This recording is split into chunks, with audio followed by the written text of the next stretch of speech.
이야기를 통해서 무엇이 보이는가라는 제목으로 말씀을 나누려고 합니다. 이 사건이 있었던 그 주변에 대한 감상이 북새통이라고 생각을 했어요. 국어사전에 찾아봤더니 많은 사람이 부산스럽고 시끌시끌하게 떠들어대며 법석이는 상태, 그게 북새통이랍니다. 나사로가 살아난 사건이 배경입니다. 아직 그 사건의 충격이 끝나지 않았고요. 그 기적, 하나님의 예수님이 창조주의 권능을 행하셨던 그 특별한 순간에 생겨났던 그 소란스러움들이 계속 이어져 가고 있는 거예요. 여러분, 죽은 지 나흘이나 되는 사람이 살아서 걸어 내려왔잖아요. 걸어 나왔잖아요. 그러면 그 기적을 행하신 예수님에 대해서 다시 한번 생각해 볼 만하고 그의 이야기에 귀 기울여 볼 만하지 않아요? 근데 마땅히 그래야 할 그때에도 그 상황을 보면서 바리새인들을 찾아가야겠다 생각한 사람들이 있었던 겁니다. 바리새인들을 찾아가서 예수께서 여차 이런 일을 행했습니다. 또 고발하고, 그렇게 고발이 일어나니 이 공의회가 벌어질 수밖에 없고, 그 공의회에서 더 이상 기다릴 수 없으니 예수님을 죽이자 하고 결정이 날 수밖에 없죠. 그렇게 소문이 나기 시작했어요. 예전에는 그 유대인들 사이에서 그 종교 권력자들과 그 바리새인 사이에서만 논의되던 것들이 이때쯤 되면 이제 소문이 나서 주변 사람들 모두가 이제는 저 권력자들과 예수 사이에서 어떤 일이 벌어질 것이다 하는 기대를 가지고 어떤 일이 진행이 될 건가 하는 조마조마하는 마음을 가지고 상황을 지켜보게 됩니다. 그러던 중에 유월절이 닥쳐온 거죠. 유월절이 닥쳐왔으니 예수님이 유월절날 예루살렘에 나타날 건가를 두고 생각하고 기다리는 사람들이 있어요.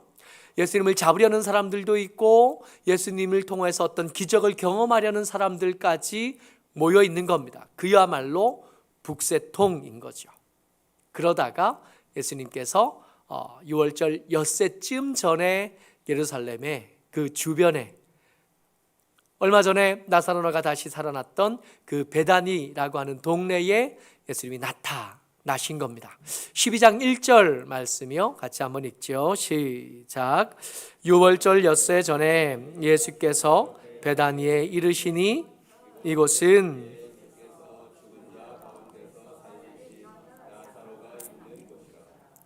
자, 지금 이 예수님께서 나병 환자 시몬이 있는 집에 잔치가 있어서 거기 오신 거예요. 2절에 보면 거기서 예수를 위하여 잔치할새 마르다는 일을 하고 나사라는 예수와 함께 앉은 자 중에 있더라.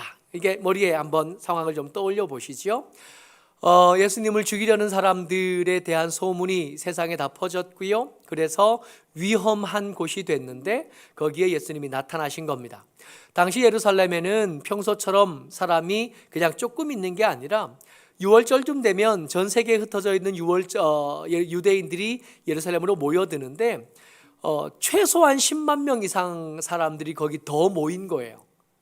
예루살렘에 한 번쯤 가볼 수 있으면 좋을 텐데 거기를 이렇게 내려다보면 생각보다 큰 동네가 아닙니다. 잘 아는 것처럼 예루살렘은 산꼭대기에 있는 도시이에요. 도시라고 하지만 이걸 도시라고 해도 되려나 싶을 만큼 그렇게 크지 않습니다. 북구보다 작아요. 덕천동보다 작습니다. 크지 않은 동네예요. 그 동네에 평소에 몇만 명 혹은 몇천 명 정도 살던 이 동네에 10만 명 단위의 사람들이 모였으니 정신이 하나도 없을 겁니다. 그렇게 사람들이 더 모여들고 있는 어느쯤 이 예루살렘에서 가까운 베다니에 예수님께서 등장하신 거죠. 그 사람들 사이에 많은 사람들이 예수님과 이 종교 권력자들 사이에 뭔 일이 있을 거다 하는 위기감이 가득 차 있는 중에 잔치자리입니다. 잔치자리에 지금 예수님과 죽었다가 살아난 나사로와 사람들이 모여 있으니 그 자리는 자연스럽게 남자들 중심으로 모였을 거고요. 남자들 중심으로 모여 있는 그 자리에 그 밖에 마르다는 이때도 열심히 일하고 있는 중입니다. 그야말로 북새통이죠. 설교가 시작된 지 벌써 한 5분 정도 넘었거든요. 지금 시간이 11시 36분입니다. 이때쯤 되면 다들 이제 예배에 집중하게 된 다음이에요. 근데 문제는 언제냐 하면 찬양이 시작됐을 된 그 시점이 좀 생각해 봐야 될 시점인 것 같아요. 북새통인 거죠. 각자의 생각들과 형평들과 사정들과 그런 것들이 막 얽혀서 소란스러워진 그때, 이 찬양하는 아이들의 고민이 뭐냐 하면 첫 번째 찬양이 시작할 때 어떻게 하면 다 같이 찬양을 시작할 수 있을까가 고민이에요. 더 전에 고민은 뭐였냐 하면 지금 찬양을 시작해도 될까가 고민이에요. 몇 명 안 앉아 있거든요. 몇 명 안 앉아 있는데 그 몇 명 중에도 다들 다른 거 하냐고 너무 바쁜 거예요. 시간이 지나갑니다. 11시 5분, 11시 10분 가까워지면 찬양이 끝나고 임재 찬양이 시작되고 이제 기도하는 시간들이 다가와요. 그때쯤 되면 마음이 다 모였으면 좋겠다 싶은데 과연 그런가? 지금 예수님이 부활한 나사로와 함께 그 앉아있는 자리가 북새통이었던 것처럼 어쩌면 우리의 예배는 이 북새통에서 잠잠해지는 데까지 시간이 너무 오래 걸리는 거 아닐까 하는 생각이 드는 겁니다. 제가 예배를 앞두고 카톡을 보낼 때마다 매번 같이 보내는, 매번 상투적인 말로 이제는 한 3년 4년 보냈으니까 매번 듣는 말로 들리실 텐데 이제 이미 잔소리가 된 거죠. 함께 준비하자고. 함께함이 위로가 되고 격려가 된다고. 앞에 준비하는 사람들에게는 불안함이 있고 초조함이 있거든요. 잘 해낼 수 있을까 하는 부담감이 있거든요. 근데 그 부담감을 나누어질 수 있는 격려, 그 부담감을 가볍게 해줄 수 있는 위로가 함께 해줌인 거죠. 같이 찬양해주고, 같이 기도해주고, 같이 예배를 시작해주고, 그러면 좋을 텐데 막상 이렇게 보면 팔짱 끼고 앉은 어떤 모습이 단순히 이걸 거절함은 아닐 텐데 그 거절함이 표정에서 혹은 태도에서 혹은 생각에서 혹은 동작에서 드러나 보이는 겁니다. 지금 예수님이 나사로와 함께 베다니에 계십니다. 그리고 여전히 북새통이에요. 그러던 중에 마리아가 등장한 겁니다. 여러분, 남자들만 가득 앉아있는 곳에 여자 혼자 이렇게 나서는 일이 그때나 지금이나 만만치 않았을 겁니다. 그때가 훨씬 더 불편하고 어려웠을 거예요. 그때 그 자리에 마리아가 나타난 거예요. 12장 3절 말씀입니다. 같이요. 시작. 마리아는 지극히 비싼 향유 곧 순전한 나드 한 근을 가져다가 예수의 발을 닦으니 향유 냄새가 집에 가득하더라. 마리아라고 왜 몰랐을까요? 남자들 중심의 세상에서 남자들만 모여있는 곳에 여자 혼자 나선다는 게 불편하지 않았을 리가 없을 텐데 조용히 앉아있는데 혼자 걸어 나오는 것도 힘들잖아요. 불편하고 하지 않았으면 좋겠고 내 대신 남이 해줬으면 좋겠다 싶잖아요. 그런 곳에 나서는 일이 참 생각이 많고 복잡했을 텐데 그냥 나선 겁니다. 왜냐하면 저들의 시선보다 이 마리아에게는 예수님이 더 먼저 보였던 거예요. 이 마리아에게는 좀 섭섭함이 있었습니다. 왜냐하면 뭔가에 대한 섭섭함이냐 하면 죽은 오라비를 살려주신 예수님에게 충분히 고맙다고 말할 시간이 없었어요. 갑자기 그 북새통에 예수님께서 그들을 떠나셔야 될 사정이 있었잖아요. 그들 가운데 계속 계시지 못했잖아요.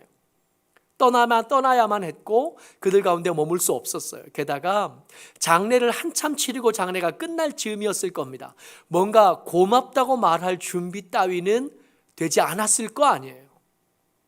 예수님이 떠나가 나온 다음에 계속 생각하는 겁니다. 이건 좀 섭섭하다.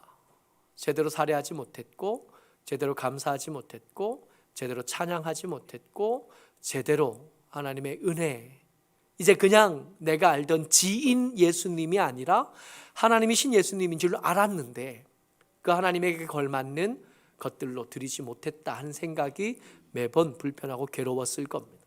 그러다가 예수님이 나타나신 거예요. 그러다가 예수님께서 눈앞에 계셔 주신 거예요.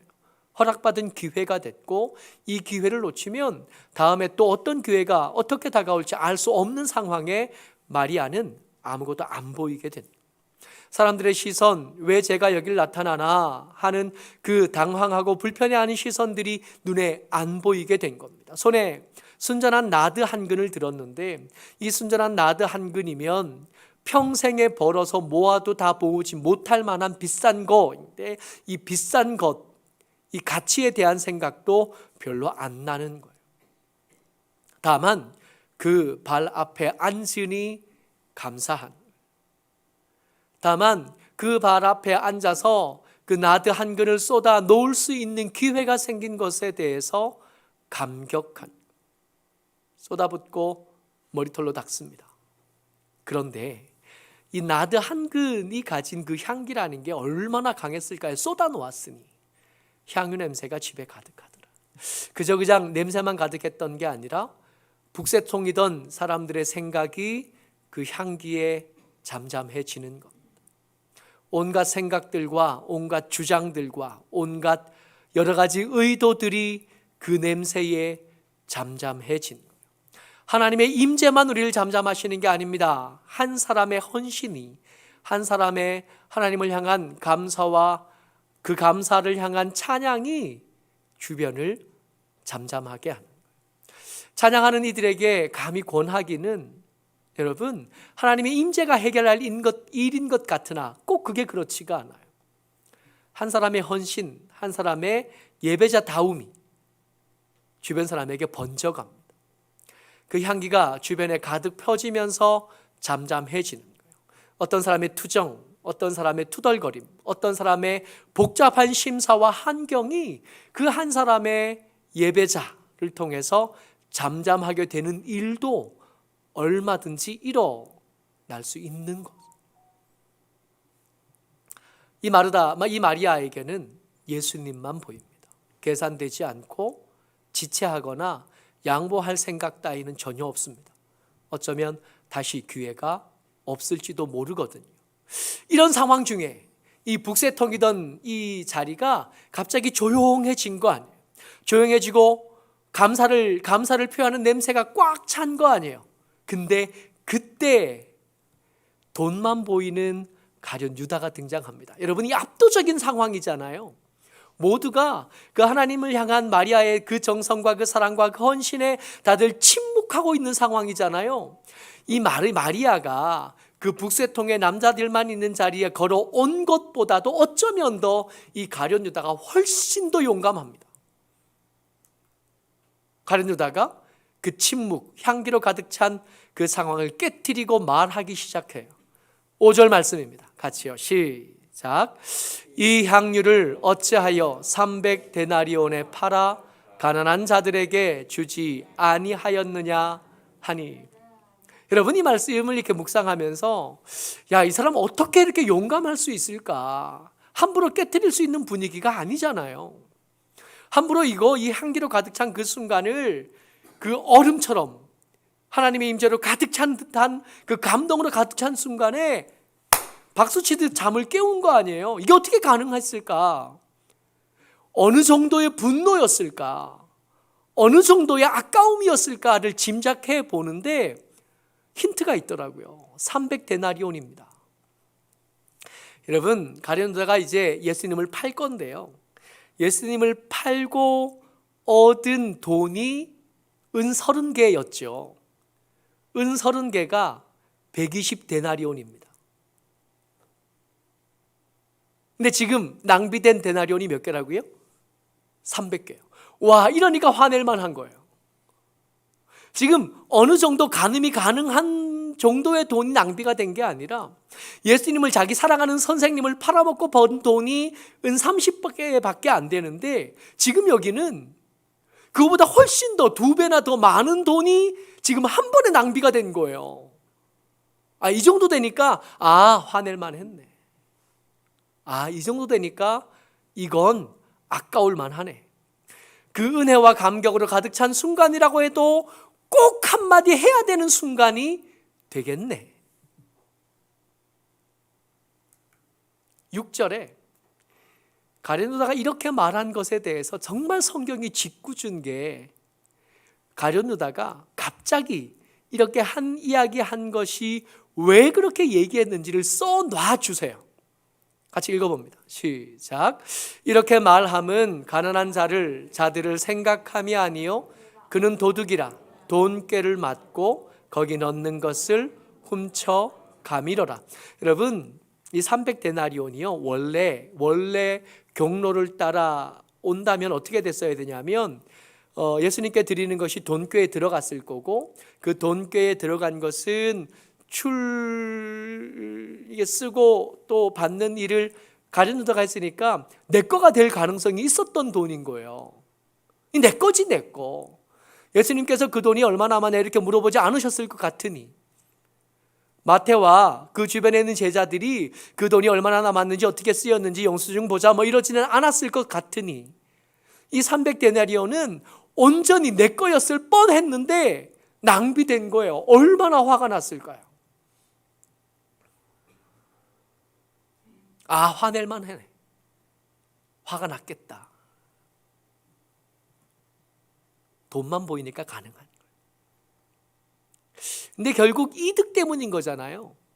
내 거가 될 뻔한 게 지금 쏟아져서 낭비됐으니까 내게 손해가 된 상황이 된 거죠. 그러니까 화가 난 거고, 화가 나서 향기로 가득 찬 것을 깨트려 버린 거 아니에요. 이러면 이런 장면 어디서 봤죠? 우리가 공회 때 이득을 이유로 너희들이 지금 신학을 논할 때가 아니야. 너희들이 지금 너희들의 신앙을 논할 때가 아니야. 이득이 없어지게 생겼어. 그러니까 예수님을 그리스도라고 생각하던 사람들도 예수님 죽으셔야겠구나 하고 동의했던 그 장면과 똑같은 장면이 지금 벌어진 거예요. 모든 것 위에 이득이 있거든요. 가룟 유다가 그런 사람이에요. 사실은 가룟 유다는 여기 있는 것보다 공회에 가서 거기 앉아 있는 게 훨씬 더 어울리는 사람이었는데 있어야 될 자리를 잘 못 찾은 거예요. 돈이 보이는, 이득이 최고의 가치인 사람입니다.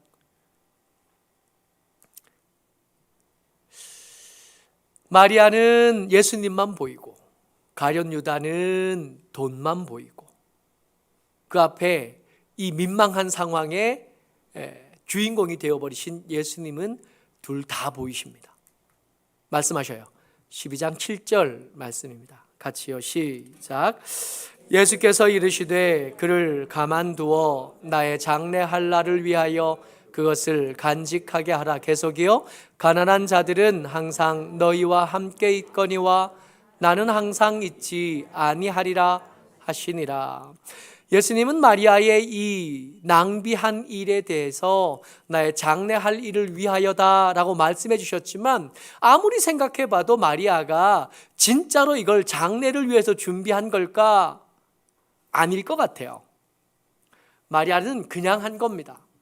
마리아는 그냥 한 건데 예수님께서 거기에다가 의미를 부여해 주시고 가치를 부여해 주시고 거기에 은혜를 더 부어주셔서 요만큼 했는데 이만큼으로 해석해 주시고 이만큼으로 받아주신 거지 실제로 이만큼을 드린 거냐? 그건 아닌 것 같아요. 다만 더 이상 가룟 유다가, 어떠면 가룟 유다의 이야기에 동조하는 다른 사람들이 마리아에게 어떤 것도 행하지 못하도록 막아주고 싶으셨던 것 같아요. 가만둬라. 근데 이 말씀을 하시면서 예수님께서 마리아를 가만두라 그러지만 마리아만 가만둔 게 아니라 가룟 유다, 여러분 가룟 유다가 당신을 파실 것도 알고 은삼십 받을 것도 알고 그러다가 비참하게 인생을 마무리할 것도 예수님이 왜 모르셨을까요? 그 가룟 유다도 가만두고 계시는 겁니다. 둘 다 내버려 두신 거예요. 믿음에 있는 사람들이 계속 믿음으로 살 수 있고 예배자로 살 수 있도록, 믿음 없이 이득을 따라 사는 사람들이 계속 그 이득을 따라 살다가 멸망에 도착하도록 내버려 두신 것. 예수님을 모신 자리이고요. 예수님을 모시고 그를 대접하고 찬양하고 감사하는 자리인데 모두가 다 그 감사에 동참했느냐? 그건 아닌 거예요. 오늘 설교의 제목이 무엇이 보이는가입니다. 여러분 뭐가 먼저 보이시나요? 예배하는 자리에 왔지만 아직도 여러 가지 생각들과 여러 가지 환경들, 형편들 때문에 마음이 복잡하잖아요. 생각해야 될 것들 많고 선택해야 될 것들 많고 챙겨야 될 것들 너무 많잖아요. 그 많은 중에 뭐가 먼저 보이시나요? 모쪼록 저와 여러분들이 대림절을 맞았습니다. 예수님이 오실 걸 기다리는 거예요. 예수님이 오셨으니 이제 우리의 기다림은 방향이 좀 달라졌는데 다시 오실 예수님 기다리는 겁니다. 세상에 속해 살다 보니 돈도 벌어야겠고 관계도 좋게 해야겠고 몸도 챙겨야겠고 꿈도 야망도 이것저것 챙겨야 될 걸 참 많은 중에 흐트러져 있던 이런 우리의 생활들을 대림절 맞이하면서 좀 정리해 보자는 게 대림절이에요.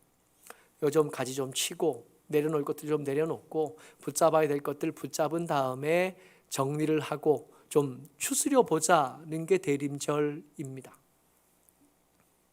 어쩌록 저와 여러분들이 참 복잡한 세상을 사는 중에 예수님의 말씀으로 귀를 채울 수 있으면 좋겠습니다. 예수님의 임재로 우리의 눈을 채울 수 있으면 좋겠고 주의 함께 하심으로 우리의 마음이 가득 채워지는 그런 대림절 절기가 되시기를 주의 이름으로 축복합니다. 아멘.